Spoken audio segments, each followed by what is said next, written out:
I'm Annie. We're going to read a book today. I want to make sure that you follow my pencil as we're reading because I'm going to trace each and every word that I read so that way you can start to make the connection between the way that the word looks and the patterns that the letters make with the sound that you're hearing. Okay? This is such an important book this year. This is called Grace for President, and it's written by Kelly DiPucchio with pictures by Li Wen Pham. Go pause this. Go get a grown-up because I think everybody needs to read this book because I think a lot of grown-ups, even if they've been voting for a long time, sometimes the electoral college, the way that presidents actually get elected, can feel a little bit mysterious. And this book is great for really showing how the electoral college works. So by the end of this, you're going to know stuff. And then when you hear grown-ups talking about it and they're blah, blah, blah, you can say, hey, I know about this stuff. And they're going to be so impressed. All right, here it is again, Grace for President. And if you ever want to know when a book was written, you can look in this little page here with all these little words. It's all like the important stuff that most people don't read, but this was written in 2008. This was published before Barack Obama was elected president. So a lot has changed since then because we're coming into the 2024 election. A lot has changed, but some things haven't changed, and we're going to see what that is. All right, so get ready to learn, but more importantly, be ready to be entertained too. All right. One Monday morning in September, Mrs. Barrington rolled out a big poster with all of the president's pictures on it. Grace Campbell could not believe her eyes. Where are the girls? It's all a bunch of men. That is a very good question, said Mrs. Barrington. The truth is, our country has never had a woman president. No girl president? Ever? Grace asked. No, I'm afraid not, said Mrs. Barrington. Grace sat at her desk and stewed. No girls? Who'd ever heard of such a crazy thing? Finally, she raised her hand. Yes, Grace? I've been thinking it over, and I'd like to be president. Several students in the class laughed. Well, I think that's a star-spangled idea, Grace, said Mrs. Barrington. In fact, we can have our own election right here at Woodrow Wilson Elementary. The snickering in the room stopped. Grace smiled. Would anyone else like to run for president? Mrs. Barrington asked the class. Nobody raised their hand. Becoming president was going to be easy, Grace thought. The next day, Mrs. Barrington made an announcement. In the name of democracy, I have invited Mr. Waller's class to join our election. Their class has nominated Thomas Cobb to be their presidential candidate. Grace's heart sank. Thomas was the school spelling bee champion. His experiments always took a blue ribbon at the science fair. And he was captain of the soccer team. Becoming president wasn't going to be so easy after all, Grace thought. Just got to do a real election. The teachers put the names of all 50 states and the District of Columbia into a hat. The District of Columbia is Washington, D.C. So that's like where the White House and the Capitol and all the government stuff happens. It's called the District of Columbia, but we usually call it Washington, D.C. Everyone except for Grace and Thomas got to choose a state. I'm Texas, said Anthony. I'm New Hampshire, said Rose. I'm Michigan, said Robbie. What does the number 17 mean? Each state is assigned a number of electoral votes. That number is determined by how many people live in that state, said Mrs. Barrington. Each of you will be a representative for your state. Altogether, our country has 538 electoral votes, Mr. Waller explained. On election day, the candidate who receives 270 electoral votes or more wins the election. So it's not how many total votes they get. Sometimes a presidential candidate can get more actual votes, but if they don't get 270 or more electoral votes, the other one wins. And that's happened more than once in my lifetime. So it happens. Why 270? Asked Rose. That's more than half of all the electoral votes, Mr. Waller said. Becoming president really wasn't going to be so easy, Grace thought. It's complicated. It's super complicated.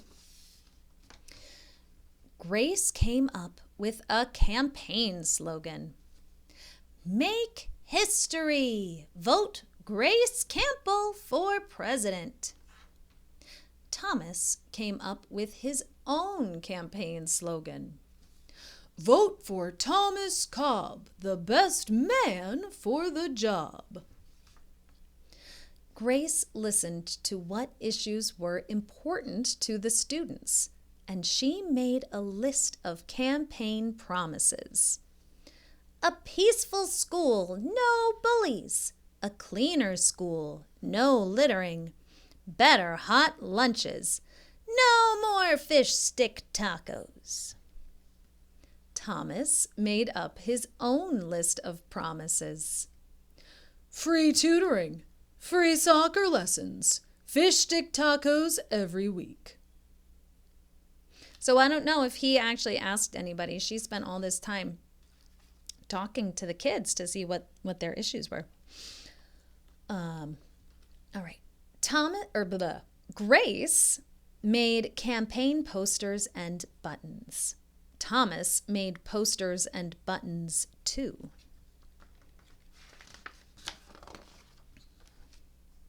Each week, the teachers set aside time for the candidates to meet with their constituents, which means like the people who are going to vote, the people who are going to be affected by it. Polls were taken. Voters were making their choices. I had this book when I was a teacher, and it was the 2008 election, and the kids were super into it, and I guess they were eating it during snack. So look, so here's Grace for president, Thomas for president. They're all talking to all the different people. Grace continued to campaign. At recess, she gave speeches.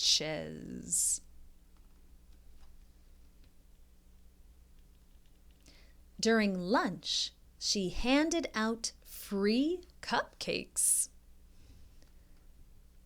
After school, she held rallies. She's really working hard, isn't she?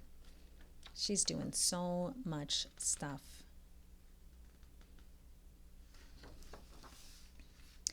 Meanwhile, Thomas wasn't worried. He had cleverly calculated that the boys held slightly more electoral votes than the girls. So he's thinking he's going to win. He's adding up, it says 271 on his calculator. So he's just assuming all the boys are going to vote for him. At recess, Thomas studied his spelling words. During lunch, he worked on his latest science experiment. After school, he played soccer. So what a difference. So he's just kind of doing what he would have done anyway. And like Grace is really working hard because he thinks that he doesn't really need to do much because he's just assuming all the boys will vote for him. Even before the election, Grace made good on her promises. She joined the safety squad. She organized a school beautification, what a big word, beautification committee. And she volunteered her time in the school cafeteria. She's doing all kinds. She's kissing babies, she's giving speeches, she's making the school beautiful, she's helping out. Safety squad. She's tired. She's putting her feet up. She's doing so much work. In early November, Woodrow Wilson Elementary hosted a special Election Day assembly. Grace and Thomas took their places on stage as the school band began to play. Henry was the first representative to approach the microphone. The Yellowhammer State of Alabama casts its 9 electoral votes for Thomas Cobb. Fletcher said, The last frontier state of Alaska casts its 3 electoral votes for the best man for the job, Thomas Cobb. So even though Alaska is really big, there's not a lot of people that live there. So it only gets 3 electoral votes. Hannah called out, the Grand Canyon state of Arizona casts its 10 electoral votes for Grace Campbell. So Arizona has more people than a place like Alaska. So it has 10 electoral votes to Alaska's 3. So you have to kind of figure that math out. And so it went. State after state after state cast their electoral votes. The scoreboard in the gymnasium kept track of the totals. The voting demonstration was quickly coming to an end. Clara approached the podium. The Badger State of Wisconsin casts its 10 votes for my best friend, Grace Campbell. So it's going in alphabetical order. It started with Alabama, now it's down to Wisconsin. Grace looked at the scoreboard. Thomas had 268 electoral votes. She had 267. There was only one state still unaccounted for. Wyoming. It's a boy. What's going to happen? Thomas grinned. Grace felt sick. Sam walked up to the microphone. He looked at Thomas.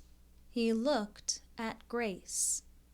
He looked down at Grace's handmade flag. Sam didn't say a word. "What are you waiting for?" Thomas whispered. the band stopped playing. All eyes were on Wyoming. Finally, Sam cleared his throat. The equality state of Wyoming casts its 3 electoral votes for... So look, Thomas has 268. Grace has 267. Whoever gets those 3 votes is gonna win. Who's he gonna vote for? Grace Campbell! Oh my gosh. I got some goosebumps. The gymnasium erupted in loud cheers and a few boos. Mrs. Barrington approached the podium. With 270 electoral votes, the winner is Grace Campbell. Thomas looked stunned. Grace hugged Sam. "Why did you do it?" she asked. Sam handed Grace his flag. "Because," he said, "I thought you were the best person for the job." He did the right thing. The following week, the students in Mrs. Barrington's class were preparing for their career day presentations. Grace volunteered to go first. She stood at the front of the room and glanced at the poster still hanging on the wall. "My name is Grace Campbell, and when I grow up, I'm going to be President of the United States." This time, everyone believed that she would. Oh, look at that. Okay, I'm getting goosebumps. What's really sweet and cool? So this was written in 2008. So let's say maybe she was born in 2000. So if Grace was a real girl, she'd be like 24-ish. I don't know. She'd definitely be able to vote at this point in 2024. And what's so cool is that this November, she can vote for someone who looks just like her. Isn't that amazing? I think that is so great. And I don't know. We'll see. We'll see what happens. But that is how the Electoral College works, kind of, more or less. So when people are talking about the election, you can kind of say, I know how all that works. I hope you enjoyed that. I hope you learned something. And, vote for the best candidate for the job. You can't vote if you're, under 18, but you can talk about it with your family. All right. Enjoy. I hope you liked it. I love that book. It's relevant this year. I'll see you next time.